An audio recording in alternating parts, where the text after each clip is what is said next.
欢迎来到梦幻厨房，在我家，我是瑞玲 Vivian。第二个要和大家分享的是小吃水晶饺，这个是很多朋友投票想要学的小吃。今天就给大家分享如何做出外皮晶莹剔透、Q 弹好吃的水晶饺。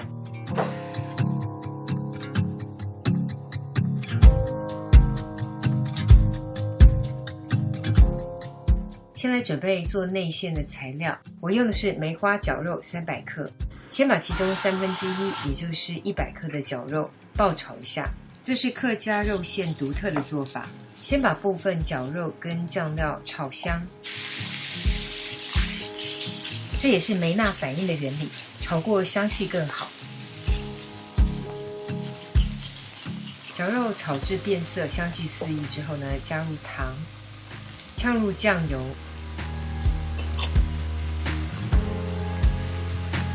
加入油葱酥或是油葱酱，最后撒入白胡椒粉。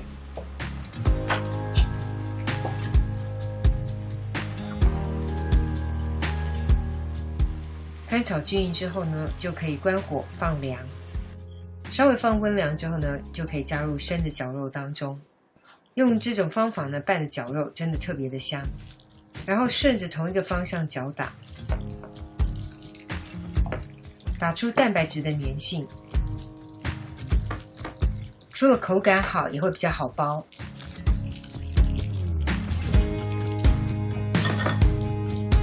大概就是影片这样的状态就可以咯。接着我们放入冰箱15到20分钟，冷藏过后呢，馅料会凝结，会更好包。来准备做 Q 弹的外皮，树薯淀粉或日本太白粉，另外是糯米粉。两种粉稍微的混合之后，这时候要瞬间冲入滚水，记得是滚沸的水哦。我今天在桌板上面操作比较方便，如果你用的是调理盆也可以哦。就把粉呢跟水搅拌在一起，熟化之后的面团呢，延展性才会够，滚水的分量要全部加入哦。蛮多的食谱配方呢，会单纯使用日本太白粉或树薯淀粉，但我试做发现，单纯用树薯淀粉或是日本太白粉的配方，口感实在太 Q 韧了，牙口不好的人可能会觉得像在咬橡皮，所以我还是觉得混合一点糯米粉的配方口感比较好。如果喜欢特 Q 的朋友，你可以直接单纯用日本太白粉或是树薯淀粉，大概就是揉到现在影片这样的碎面片状就可以了。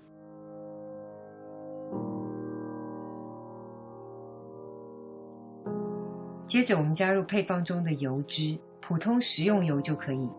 接下来加入些许的冷水做调整，每次都加入少量来做调整，边揉边调整。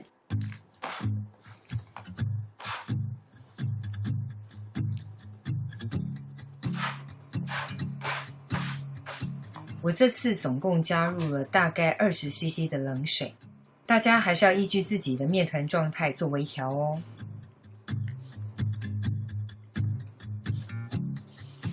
揉成柔软的面团，如果有搅拌机的朋友呢，这个过程用搅拌机就快很多。揉到面团像耳垂般的柔软，而且有延展性，这样就是正确的面团状态。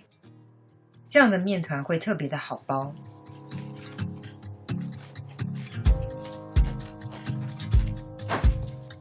准备要来分割面团，先来操作一半的面团，因为这类的面团很容易干裂，所以保湿一定要做好。看是倒扣在调理盆当中，或是盖上湿布，把一半的面团先揉成长条状，大概就是影片这样的粗细程度。然后分割成10个小面剂子，这里的小面剂子呢，大概一个是32克左右。其实大小呢，可以看自己哦，你想做大做小都没有问题。做的小就是数量变得多，所以做几个要看你面团的大小。每个小面剂子呢，大约塑成圆形，然后压扁，然后再用擀面棍擀成薄片，基本上就是擀成饺子皮的原理。正确的面团呢，不过湿不过软，非常好操作，也不太需要撒手粉。不过这类面团呢，真的很容易被风干，所以一定要保湿做得好。在旁边 stand by 的面团一定要盖上湿布。接下来就像包饺子一样，取适量的肉馅放在面皮的中心，先示范三角形的，3边向中心聚集，然后封口整形一下，就是漂亮的三角丸。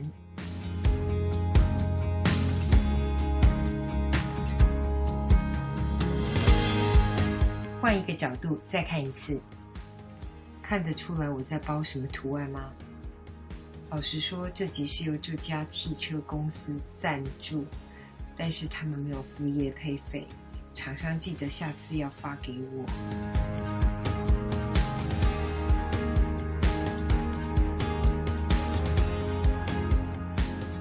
三角丸就完成了，记得要给水晶饺敷上面膜，否则表皮过干了就很容易干裂，安内的不碎呀。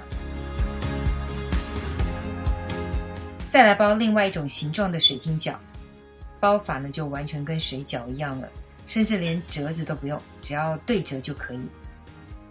捏紧边缘，封口。这个过程呢，很像在塑形粘土，很好玩哦。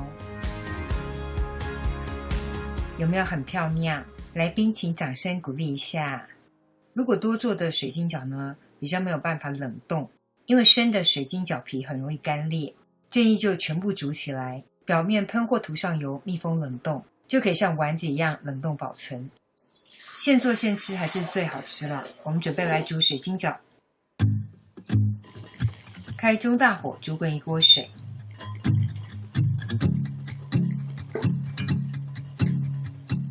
加入我们的水晶饺，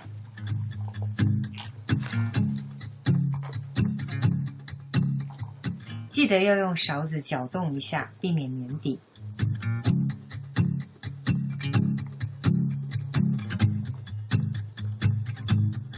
当水晶饺全部都浮到水面上的时候，就差不多快要好咯。浮起来之后呢，再煮个20-30秒，就可以准备起锅咯。另一个方法判定有没有煮熟呢，就是看水晶饺皮。水晶饺皮呈现半透明状，就表示 OK 了。起锅之后可以冲一下凉水，或是直接喷上些许的油，避免沾黏。汽车公司赞助的水晶饺也可以起锅了。通常水晶饺可以干吃，也可以煮成汤，可以淋上自制的甜辣酱或是海山酱。酱料之前分享过，大家可以搜寻一下频道。最后再撒上些许的香菜，干吃的水晶饺就完成了。加汤的吃法呢，就是加入高汤或清水，汤里一定要加些许的冬菜，然后些许的芹菜末，撒上适量白胡椒粉，最后撒上香菜，水晶饺汤也完成咯。你喜欢汤吃还是干吃呢？请留言，留言我就送你水晶饺的照片。不管哪种吃法，我都觉得超级好吃。